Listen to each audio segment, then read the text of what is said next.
प्राचीन समय की बात है, जब धरती पर एक खतरनाक असुर राजा का राज था। यह राजा जो यिफान अपने जीवन का जादुई ज्ञान एक किताब में समेट चुका था, जिसे खोने के बाद भी उसकी गूंज पूरी दुनिया में सुनाई देती थी। वह किताब अगर किसी के हाथ लग जाती तो वह व्यक्ति पूरी दुनिया का मालिक बन सकता था। और किस्मत से यह किताब यिफान के हाथ आ गई। लेकिन जैसे ही यह खबर फैली, दुनिया के सबसे बड़े योद्धा उसकी तलाश में निकल पड़े। एक दिन यिफान के चेला झाओ चेंग हांफता हुआ महल में घुसा। उसका चेहरा डर और घबराहट से भरा था। मालिक, गजब हो गया।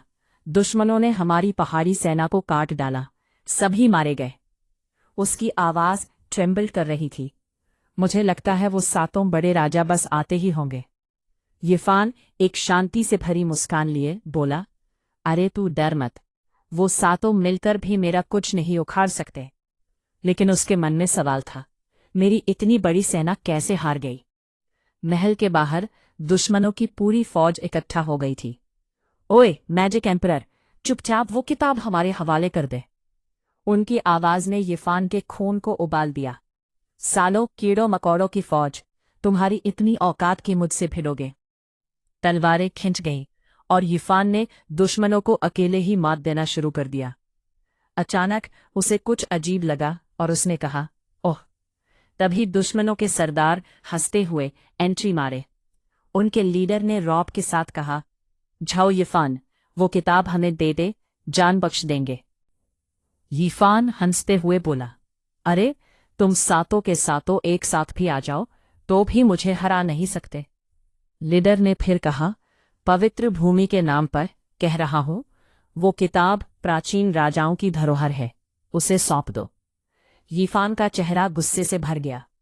तो अब पूरी पवित्र भूमि ही मेरी दुश्मन बन गई। उसने तलवार खींचकर दहाड़ा, अगर मुझे विलेन भी बनना पड़े तो भी मैं तुम सबको मिट्टी में मिला दूंगा। लेकिन उस क्षण झाओ चेंग ने उसके पीठ में खंजर घोंप दिया। यिफान तड़प कर पलटा और उग्रता से बोला, तो वो गद्दार तुम हो? तुमने मेरी सेना और किताब का राज लीक किया था।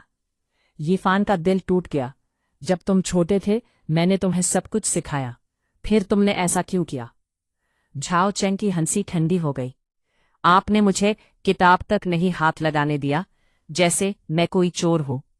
यिफान ने दर्द में भी हंसते हुए कहा, साले, तुमने मुझे सिर्फ इस छोटी सी बात के लिए धोखा दे दिया। तभी झाओ चेंग ने कहा, अब आप यहां से जिंदा बचकर नहीं जा सकते। यिफान ने अपनी हंसी के साथ कहा, अब इस किताब को कोई माई का लाल हासिल नहीं कर पाएगा। और एक जोरदार धमाका हुआ। विस्फोट के बाद यिफान की आत्मा आसमान में उड़ती हुई एक मरियल लड़के के शरीर में घुस गई। जब लड़के की आंखें खुली तो उसने आसमान को देखा और बोला, ये क्या है? यिफान ने सोचा, क्या ये मेरा नया शरीर है? वह खुद को विश्वास नहीं दिला पा रहा था। वो अभी संभल ही रहा था कि झाड़ियों के पीछे से एक घायल आदमी की कराह सुनाई दी। जो फान, लड़के का नाम। मुझे बचा ले भाई। यिफान ने महसूस किया कि यह कोई ऐसा व्यक्ति है जिसे इस शरीर का पुराना मालिक जानता था। जैसे ही यिफान ने उस आदमी का चेहरा दबोचा, वो डरकर चिल्लाया, नहीं, तू जो फान नहीं है। कौन है तू? यिफान ने मुस्कुराते हुए कहा, भाई, तुमने बिल्कुल सही पहचाना। और मंत्र फूंक दिया, the 9 secret technique, drain touch. लेकिन ड्रेन टच सबसे दुष्ट जादू था। पूरी रात यिफान ने उस आदमी की ताकत सोखने में बिताई। सुबह यिफान ने राहत की सांस ली। सुबह हो गई। मैंने नहीं सोचा था कि इस मामूली बंदे की ताकत सोखने में मेरी पूरी रात काली हो जाएगी। उसने आसमान की ओर दहाड़ा, एम्परर ऑफ सॉर्ड, और तो गद्दार झाओ चेंग, बस तुम दोनों थोड़ा सा इंतजार करो। उसकी ताकत चेक करने पर उसने पाया कि यह शरीर 0 से सीधे 5th लेयर तक अपग्रेड हो चुका है। खैर, उसे झाड़ियों में कुछ फुसफुसाहट सुनाई दी। उसने छुपकर देखा कि गुंडे एक अमीर लड़की और बच्चे को घेरे खड़े थे। गुंडों का लीडर उनसे किताब मांगे गया। लड़की ने गुस्से में कहा, हम सब मर मिटेंगे, पर वो किताब तुम जैसे नीचों को कभी नहीं देंगे। यिफान ने सोचते हुए कहा, अरे यार, ये सुबह सुबह किस तरह का फालतू झंझट है? लेकिन अचानक उसके दिल में एक जोरदार झटका लगा और उसने महसूस किया कि उसका शरीर अपने आप रुक गया। वो तड़प कर रुक गया और हैरान होकर बोला, अरे ये क्या हुआ? और कहानी यही खत्म होती है।